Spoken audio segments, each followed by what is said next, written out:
സംസ്ഥാനത്ത് വ്യാപക മഴ തുടരുന്നു. മലപ്പുറം, കോഴിക്കോട്, വയനാട് ജില്ലകളിൽ ഓറഞ്ച് അലർട്ടും 8 ജില്ലകളിൽ യെല്ലോ അലർട്ടും നിലനിൽക്കുന്നുണ്ട്.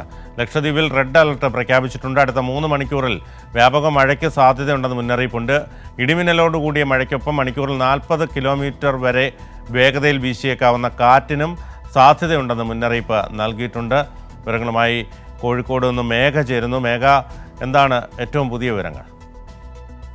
സംസ്ഥാനത്ത് പലയിടത്തും ഒറ്റപ്പെട്ട ശക്തമായ മഴയാണ് പെയ്തുകൊണ്ടിരിക്കുന്നത്.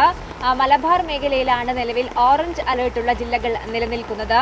വയനാട്, മലപ്പുറം, കോഴിക്കോട് ജില്ലകളിലാണ് ഓറഞ്ച് അലേർട്ട് പ്രഖ്യാപിച്ചിരിക്കുന്നത്. ഈ സ്ഥലങ്ങളിലൊക്കെ തന്നെയും ഈ ജില്ലകളിൽ പലയിടങ്ങളിലായി അതിശക്തമായ മഴ പെയ്തുകൊണ്ടിരിക്കുന്നു. കോഴിക്കോട് ജില്ലയിലും നഗര ഗ്രാമീണ വ്യത്യാസമില്ലാതെ മഴ പെയ്തുകൊണ്ടിരിക്കുന്ന സാഹചര്യമാണ് ഉള്ളത്. പക്ഷേ വലിയ രീതിയിലൊന്നും തന്നെയും മഴ അപകടം ഉണ്ടാക്കുന്ന രീതിയിലേക്ക് കാര്യങ്ങൾ കടന്നിട്ടില്ല. കാരണം ഇന്നത്തെ ദിവസം ഓറഞ്ച് അലേർട്ട് ആണെങ്കിലും ഇടവിട്ട് മഴ പെയ്യുന്ന സാഹചര്യം മാത്രമാണ് ഉണ്ടായത്. ശക്തമായ കാറ്റ് പലയിടത്തും വീശുന്ന സാഹചര്യം ഉണ്ടായി. ഏതായാലും രാത്രിയോടടുക്കുമ്പോൾ മഴ കൂടുതൽ ശക്തിയാർജിക്കുന്നതായാണ് കാണാൻ കഴിയുന്നത്. തെക്ക് ഭാഗത്തുള്ള മറ്റ് ജില്ലകളിൽ 6 ജില്ലകളിലാണ് നിലവിൽ യെല്ലോ അലേർട്ട് നിലനിൽക്കുന്നത്. കണ്ണൂർ, കാസർഗോഡ് ജില്ലകളിലും ഈ യെല്ലോ അലേർട്ടിൽ ഉൾപ്പെടുന്നു. അങ്ങനെ 9 ജില്ലകളിലും മഴ മുന്നറിയിപ്പാണ് നിലനിൽക്കുന്നത്.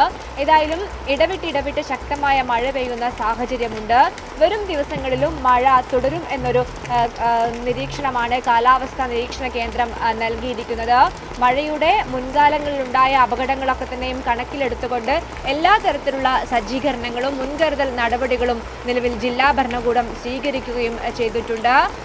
ഏതെങ്കിലും തരത്തിൽ നിലവിൽ യാത്രാ നിരോധനമോ ഒന്നും തന്നെയും ഏർപ്പെടുത്തിയിട്ടില്ല.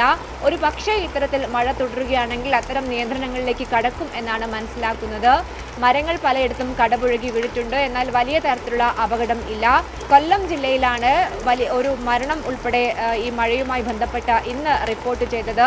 ഏതായാലും ജാഗ്രത പാലിക്കണമെന്ന നിർദ്ദേശം തന്നെയാണ് ജില്ലാ ഭരണകൂടങ്ങൾ നിലവിൽ നൽകുന്നത്. മേഘയാണ് വിശദാംശങ്ങൾ നൽകിയത്.